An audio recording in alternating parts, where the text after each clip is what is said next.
Dijimos en los módulos anteriores que la quiebra podía ser declarada a pedido del propio deudor, que se la conoce como quiebra voluntaria, o a pedido de un acreedor, denominada también quiebra necesaria. El artículo 80 dice que todo acreedor cuyo crédito sea exigible, cualquiera sea su naturaleza y privilegio, puede pedir la quiebra. O sea que la norma hace énfasis en la exigibilidad del crédito. Y el crédito será exigible cuando es líquido o fácilmente liquidable. Entonces quedan excluidos del pedido de quiebra, por ejemplo, el caso de una obligación que se encuentra controvertida o una obligación no vencida. Por eso es que también quedan excluidos, por ejemplo, las facturas, porque las facturas no reflejan obligaciones exigibles, solamente reflejan una operación comercial, pero de la misma no surge una operación exigible que posibilite el pedir la quiebra con esa factura. Bueno, ¿todo acreedor puede pedir la quiebra cuando su crédito es exigible? No, la ley ya empieza a establecer excepciones. La primera es respecto de los acreedores que tienen un privilegio especial. En ese caso, los acreedores que tienen un privilegio especial, dice el mismo artículo 80, para poder pedir la quiebra tienen que acreditar que el asiento de su privilegio es insuficiente. Ahora, esa regla para los privilegiados especiales reconoce una excepción, que es la de los privilegiados especiales laborales, quienes no tienen que acreditar esto. Entonces, ¿quiénes nos quedan? Y bueno, por ejemplo, el acreedor hipotecario, prendario, quienes para poder pedir una quiebra directa, si tienen ese tipo de garantía, los créditos con los que piden la quiebra tendrán que acreditar que el asiento del privilegio, el inmueble o el automotor o la maquinaria arrendada, por ejemplo, de rematarse en un juicio individual, su producido no alcanzaría para satisfacer la totalidad de su crédito. También podría pedirlo, por ejemplo, renta por el impuesto inmobiliario, lo que sería medio increíble, ¿cierto? Que el impuesto valga más que el inmueble, pero bueno, hipotéticamente esto podría ser. Dijimos que los trabajadores quedan eximidos de esta carga, por cuanto, si bien sus créditos, la mayoría tienen privilegio especial, el asiento son las maquinarias, materias primas, instalaciones en el lugar donde trabajan, la ley, teniendo en cuenta la naturaleza de esas acreencias y partiendo de la base de que no solo hay un trabajador, sino que puede haber dos o varios trabajadores, no les pone la carga de acreditar que el asiento del privilegio es insuficiente para poder ir adelante con el pedido de quiebra. También quedan excluidos del pedido de quiebra el cónyuge, los ascendientes o descendientes del deudor y los cesionarios de sus créditos sin límite de tiempo. O sea que acá, a diferencia de los familiares que quedan excluidos del voto, se acota solamente al cónyuge, ascendientes y descendientes. En cambio, los familiares excluidos del voto, recordemos que también estaban los afines hasta el segundo grado y los consanguíneos hasta el cuarto grado. Algunos casos con los cuales se puede pedir la quiebra. Primero que nada, tenemos que recordar que el artículo 83 dice que si la quiebra es pedida por acreedor, debe probar sumariamente su crédito, los hechos reveladores de la cesación de pagos y que el deudor es un sujeto comprendido en el artículo 2. O sea, que hay que acreditar sumariamente el crédito con el cual se está pidiendo la quiebra. No es necesaria una probanza acabada del crédito. O sea, que el pedido de quiebra no es un proceso causalista, veremos enseguida que no hay juicio ante quiebra, sino que es un proceso sumario. Por eso es que basta, por ejemplo, con un pagaré. Nosotros hemos visto que para poder verificar un crédito con un pagaré hay que demostrar el negocio en el cual se asiente ese pagaré, que subyace detrás del pagaré que ha sido emitido por el deudor. Aquí basta con exhibir el pagaré. Ahora, ese mismo pagaré, que es suficiente para pedir la quiebra, no es suficiente para acreditar después en la verificación la calidad de acreedor. También una sentencia firme puede dar lugar a un pedido de quiebra, siempre que esa sentencia establezca con fehaciencia cuál es la suma que adeuda el sujeto. Porque si la sentencia condena al deudor a la entrega de determinada cantidad de bienes en un plazo determinado, bueno, tendríamos que esperar a que el deudor no entregue los bienes en ese plazo para después convertirlo en una obligación de dar suma de dinero y a partir de ahí recién se podría pedir la quiebra.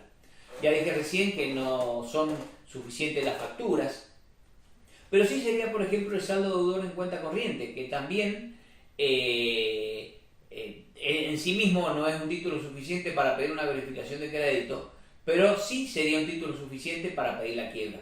O un certificado de deuda emitido por la AFIP, por ejemplo, por el tramo quirografario de su acreencia, sería suficiente, aunque después la AFIP, para poder demostrar, tendrá que acreditar cómo es que se llegó a la suma esa por la cual emitió ese certificado.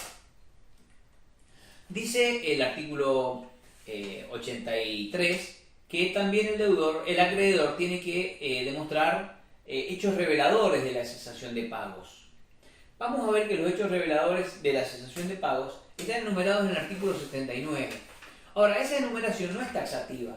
Dice el artículo 79, por ejemplo, que constituyen hechos reveladores el reconocimiento judicial o extrajudicial de la cesación de pagos por el propio deudor, la mora en el incumplimiento de una obligación, la ocultación o ausencia del deudor sin dejar representación suficiente, la clausura del establecimiento, la venta a precio vil, ocultación o entrega de bienes en pago, la revocación judicial de actos realizados en fraude a los acreedores, y finalmente esa enumeración, que no es taxativa sino que es enunciativa, dice cualquier medio ruinoso o fraudulento empleado para obtener recursos.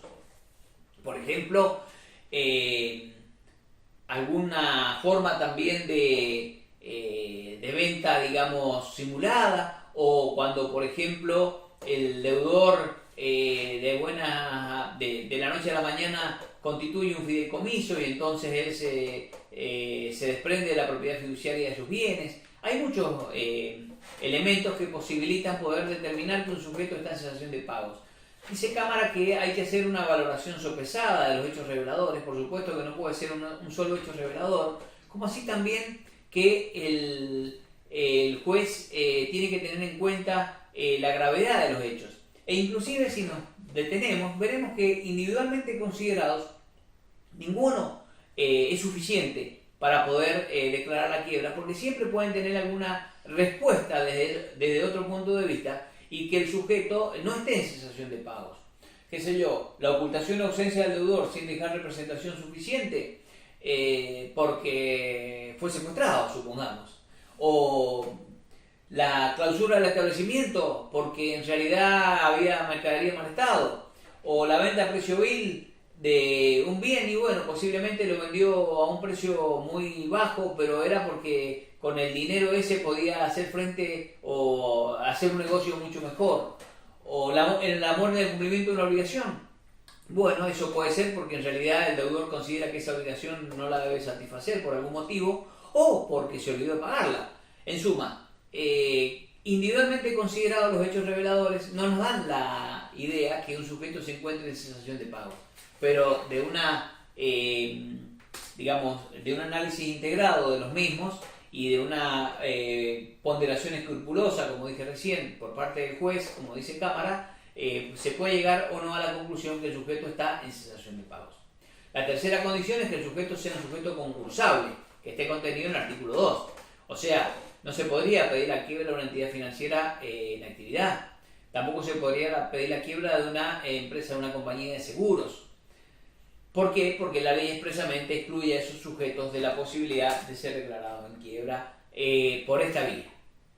Como hemos dicho en módulos anteriores, un banco puede ser declarado en quiebra, pero una vez que se ha dado curso al procedimiento de liquidación judicial a través de la ley de entidades financieras.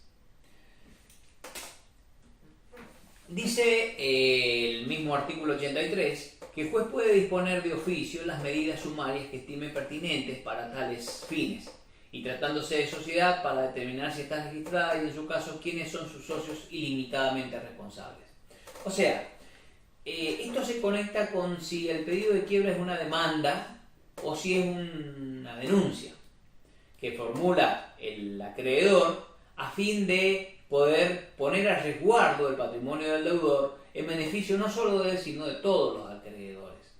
Esto también, por eso es que se le llama demanda, antes que demanda de quiebra, pedido de quiebra, porque no está claro en la doctrina si responde a una u otra naturaleza. Para autores como Mafia es una demanda, pero para otros autores como Ruillón, por ejemplo, es una figura especial que no responde a ninguno de los conceptos anteriores.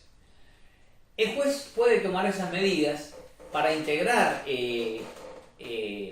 la comisión, para poder completar su comisión respecto de si va a declarar o no la quiebra del sujeto, pero esas medidas no pueden implicar que sustituya la inactividad del acreedor.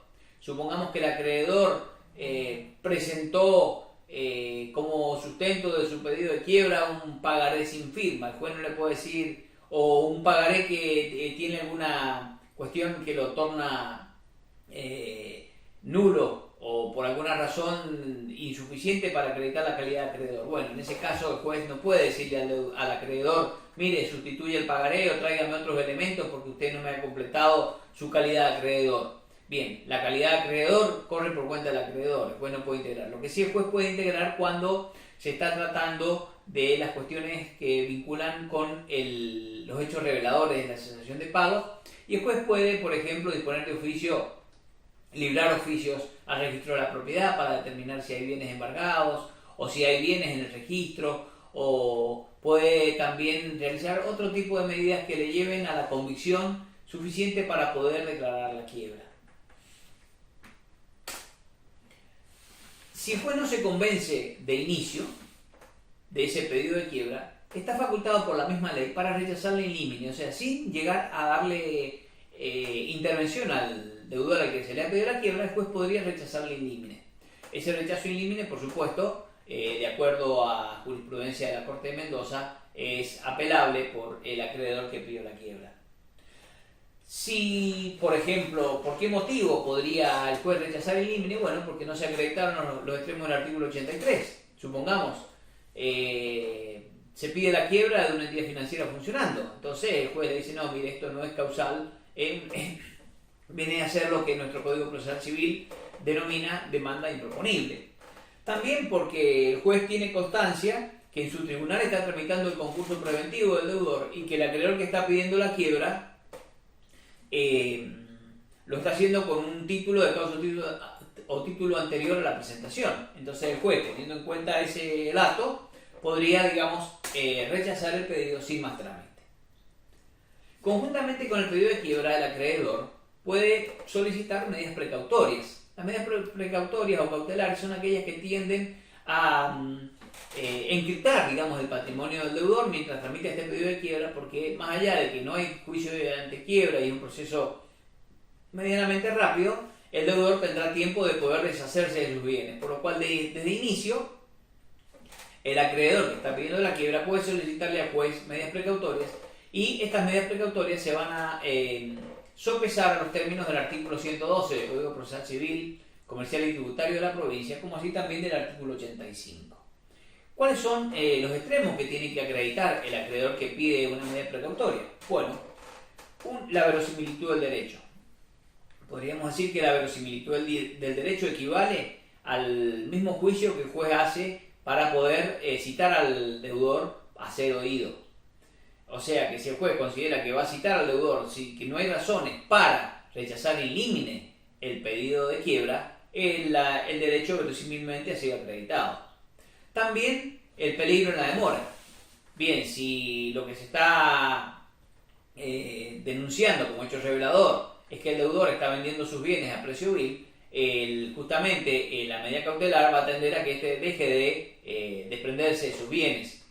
Y finalmente, como es una medida cautelar, y aunque no lo diga el artículo 85, por aplicación supletoria del Código Procesal, vamos a exigirle al acreedor que está pidiendo la quiebra que ofrezca una contracautela suficiente a satisfacción del tribunal para el caso que después el pedido de quiebra no progrese y se le haya producido algún perjuicio al sujeto al que se le pidió la quiebra.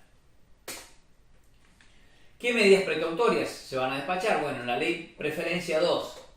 Una de ellas es la inhibición general de bienes. Con eso vamos a impedirle al deudor que saque de su patrimonio los bienes registrables, automotores, inmuebles.